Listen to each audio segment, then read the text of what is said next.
Good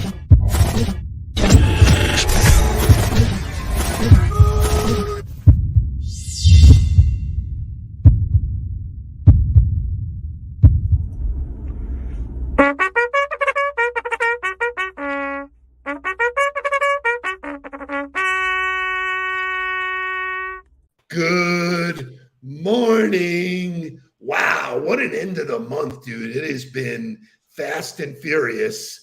We were out and about. I know you were out and about this week. I looked at the pitch count, as it were. There's a lot of shit out there, dude. I feel like August was a long month. I feel like we got like an extra weekend or something. Get used to it because September is Power Month. There's 5 weeks. I love it. I'm loving it. I'm absolutely loving it. Like, what a strong mid part of the year. If you live under the philosophy that every day is its own journey and just get up, fasten your seatbelt, and just do it, you know, it really doesn't matter where it fits. But I can tell you this in all candidness. I can't wait until it cools off, man. It is freaking hot. Oh, you're going to have coffee with Chris today. I had coffee with Chris yesterday at Sith & Co. And we sat outside and I wore jeans because I was wearing a shirt that goes with jeans. And that was a major mistake. Like by halfway through the coffee, we were sitting in the shade, but I was like dripping in sweat. And he was there in shorts and a polo. So I was like, oh, I wish I would have wore shorts. Free the legs, as Jake would say. I am wearing shorts today. So it is our time for coffee, as you said. So let's make no mistake about it. You get to speak tonight. Shay, show me where Mark is speaking. Boom. I cannot wait. So it's the Greater Fort Lauderdale Chamber. It's their Rising Leaders group. And this is one of the early events that they're having, that they're trying to create a eat and learn, or a drink and learn, or an eat, drink, think, if you will. And I'm excited to get up there and share the stage with Casey. And it's not, it's not a presentation per se. It's really a conversation. It's a chance for me to get to tell my story about what it was like coming into the market after not being here for 15 years and having to essentially start from scratch to build myself a network of people that has helped me be successful up to this point. So I'm coming, Shay's coming, Jake's coming, Howie's coming. So you'll have the peanut gallery. But just so that we keep it real, this is the dude that will be there.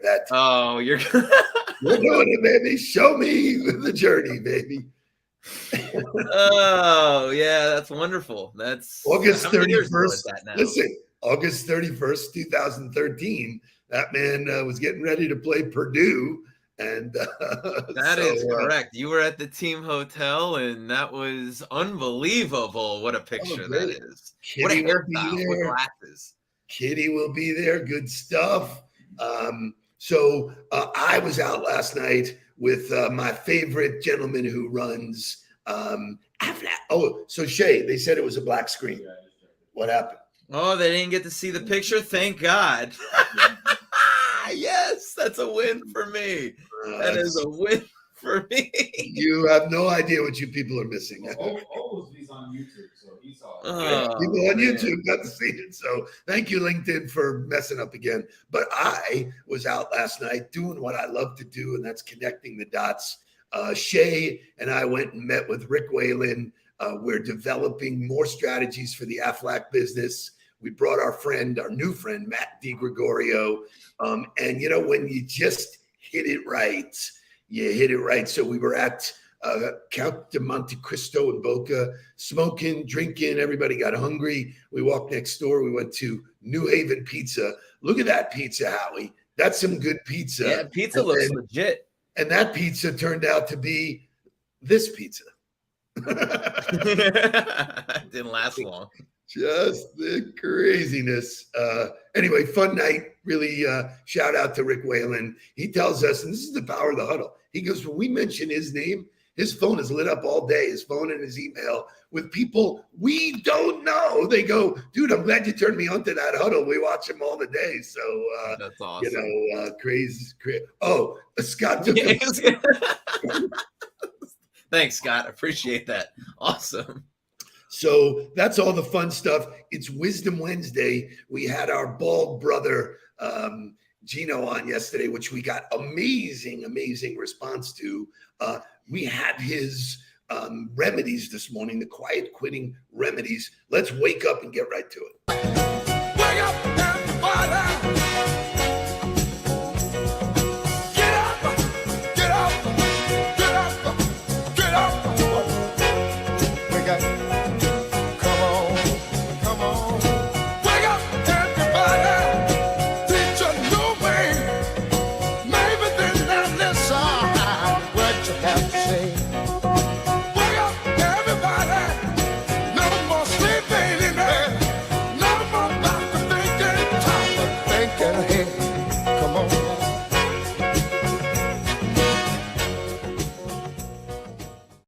Just so that everybody knows, the clarification here is LinkedIn Mobile is having a problem. So I usually keep the mobile screen on my phone, and that's blank right now or going in and out, but no problem on desktop and no problem if you've subscribed to YouTube. So I thought Gino was amazing yesterday. Before we get started, what were your thoughts, your comments? Yeah, I mean, part of the reason that I'm so glad of having Gino on the team is because we are so aligned in the way that we think and what we talk about. And I thought his actionable advice on how to avoid the quiet quitting and also the insight into this is not something new, right? This is something that he's seen in all of the businesses he's been involved in throughout his career. And it's a really simple conversation around, high achievers versus mediocre performers. So Casey wants the picture for tonight's presentation. That will not be happening, Jay. I will make sure that is not happening, because if that does happen, that may significantly affect the things that happen in December at the end of the year. I like my money. There's leverage here.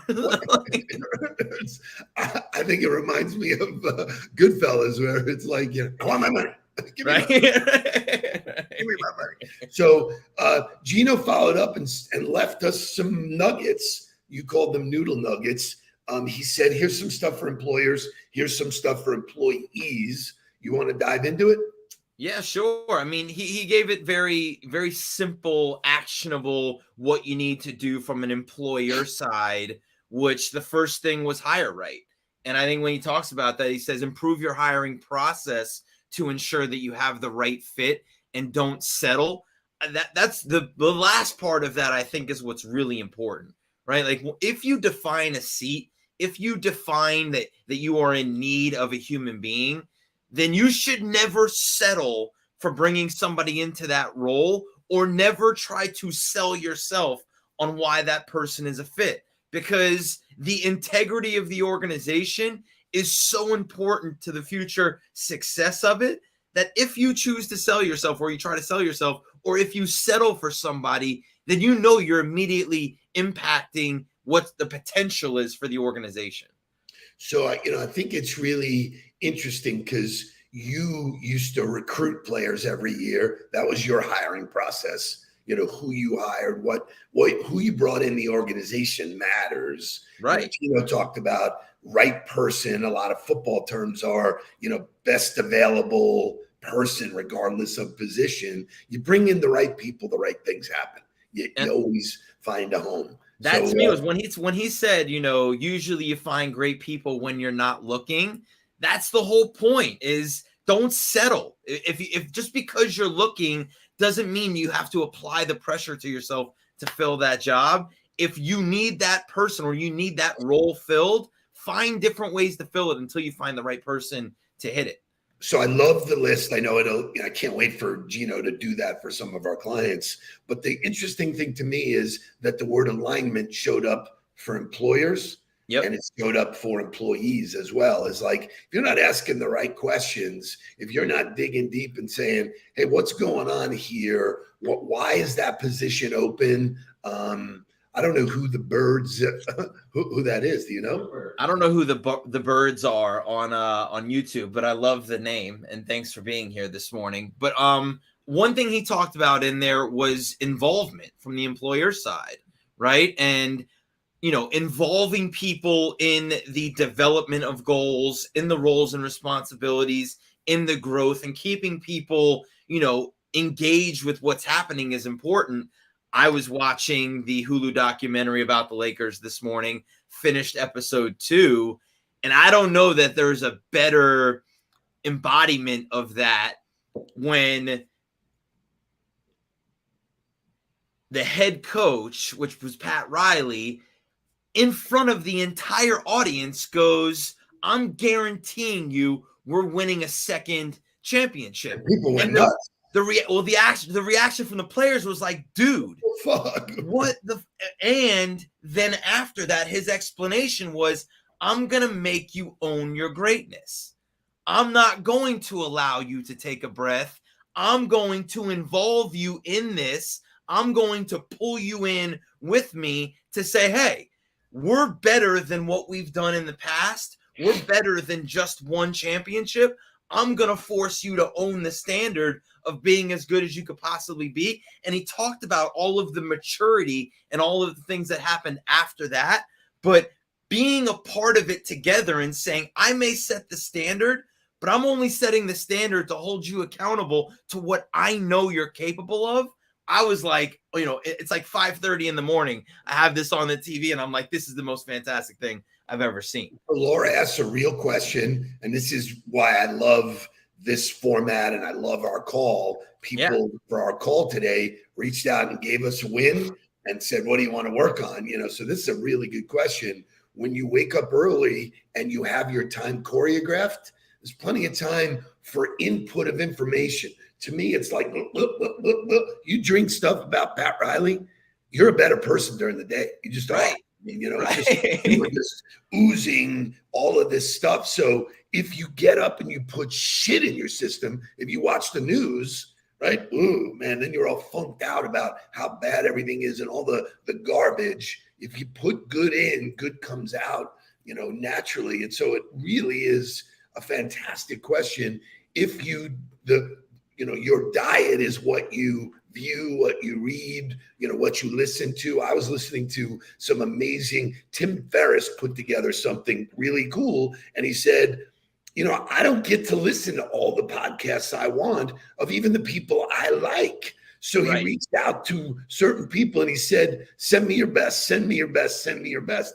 And he is sharing the best of Jocko and the best of Simon. And, so it's a great little format because he did the filtering for me and I can pick and choose each of those. So really great topic. Look, it took us 3 days of quiet quitting. It's an issue. I'm glad we hit it head on. Let's get into some motivational music. And then I have more exciting news about that gentleman sitting next to me.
In the mood, it was music, man. So here's one thing about that song is I don't think I've heard it in over a decade, yet I somehow know every single word. As soon as it started, all the words started flowing. I'm like, I can't remember last week what I did. Somehow those lyrics are stuck in my head forever. Unbelievable.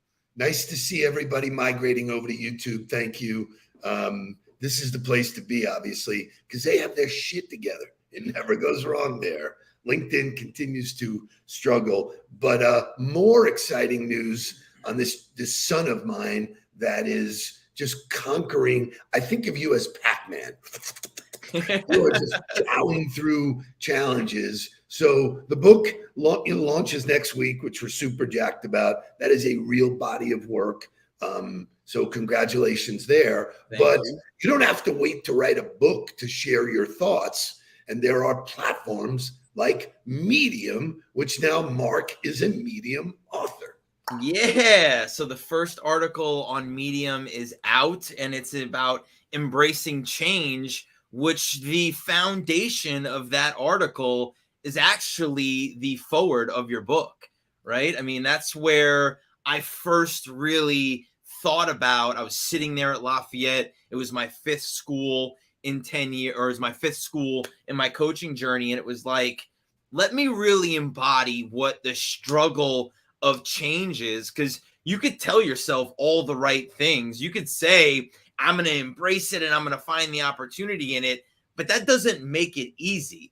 Change is still a struggle. Change is still really difficult. So I wanted to dissect it. I wanted to talk about what were the hard parts of change? Why is it difficult? What about doing something different? What about not being sure about what the outcomes are? What about challenging what I know and trying to do something different makes it that struggle? And how do you become successful with it after having done it 5 different times at 5 different schools and seeing what it really took to create the change necessary? So what's the purpose of doing that? So I want you to share why do that.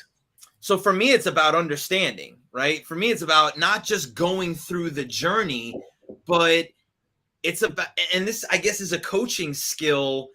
You never just played the game and moved on to the next one. You went back and you broke down. What did I do? What did we do well? What did we not do well? In order to really figure out how to perfect the game plan moving forward. How do we continue to get 1% better? How do we find the little things? And, I'm going to go back to this documentary from this morning. When they wanted to repeat, right, with the Lakers, what Pat Riley said to the team was, I want everybody to get 1% better. I want everybody to take their career best in all of their categories and just get 1% better. If we've got 12 guys who all get 1% better in 5 different categories, the team will be 60% better, and that will be enough for us to be hands down the best team in basketball and win a championship. So for me, it was about, I don't want to just recreate what I did at Cincinnati to have success.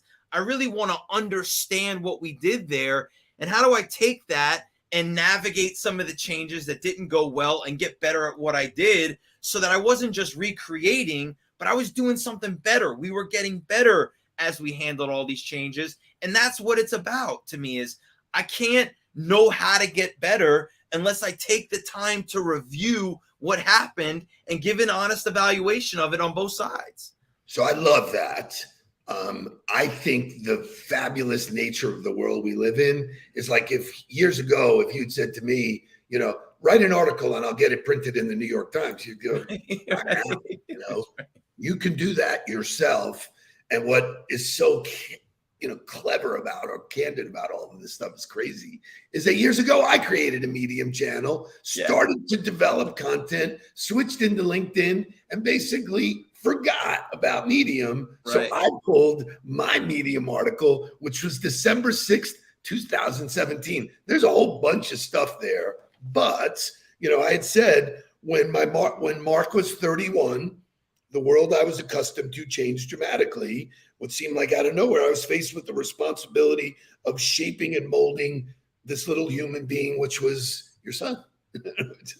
So I think what's really cool about that article that you wrote is I remember the group text exchange that I was in with you and Jake when you were talking about, like, hey, if I were to just ask you, what are some of the lessons that come to mind when you think about what I taught you?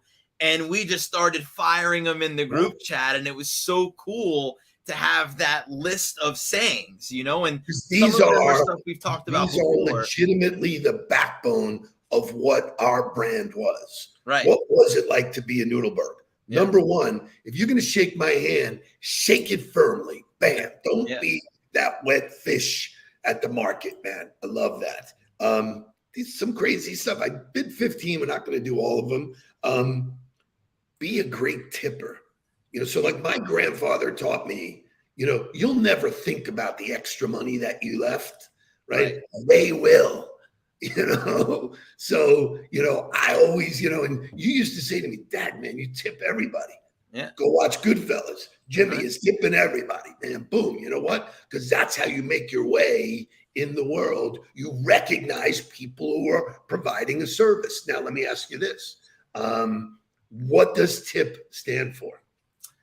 To ensure prompt service. Bang. I taught you well, man. I love it. Stuck with me my whole life. But the philosophy there, though, was take care of people, right? Like that to me that's what that embodied. It wasn't about the financial giving. It wasn't just about recognizing the people of service. It was just the philosophy of take care of people when you can. If you have the opportunity to take care of somebody, do that. I had this conversation with Jake, like when I go pick up an order for carryout, he's like, do you tip on that?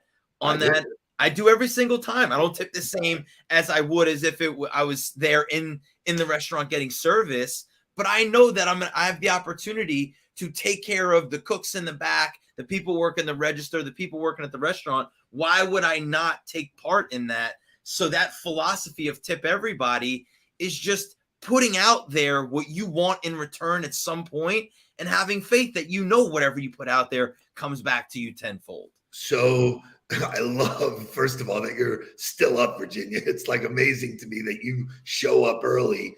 But the idea here, like it was a Sinatra move. All day long, if you tell me be like Frank Sinatra, I'm in. I'm done. Right. I am totally done. Anytime there's a picture of Sinatra, a movie of Sinatra singing, that to me was one of the coolest human beings ever lived. So the point I want to make here is that if you have something to say, it doesn't have to be in a little format like LinkedIn. Move over to Medium where it gets shared with a gigantic audience. Build your own channel. It's not difficult. It is cool. It is aggressive. It is putting your brand out there in a relevant way. Congratulations to you, because I am super proud. Thanks. And I would challenge everybody that digital writing is a skill that will be mandatory as we continue to move on. So if you have not started to, flex that muscle and develop that skill, it's something that you should be working on day in, day out. So once again, I implore you to join us on YouTube. No problems there. The audience is growing on YouTube. I love that. For those that are on desktop LinkedIn, you had no problem. For those of you who are on mobile, I'm sorry that you didn't get the show. It's a disappointing thing, but LinkedIn is a robust animal that, between them and StreamYard, hopefully they figure it out. But we're still getting our numbers. We're still kickstarting. I'll see you guys tonight. General Provisions, be there or be square. Let's get down to business. Please don't worry about me. I'm about to let my heart speak. My friends keep telling me to leave this. So let's get down to business. Let's get down to business. Give you one more night.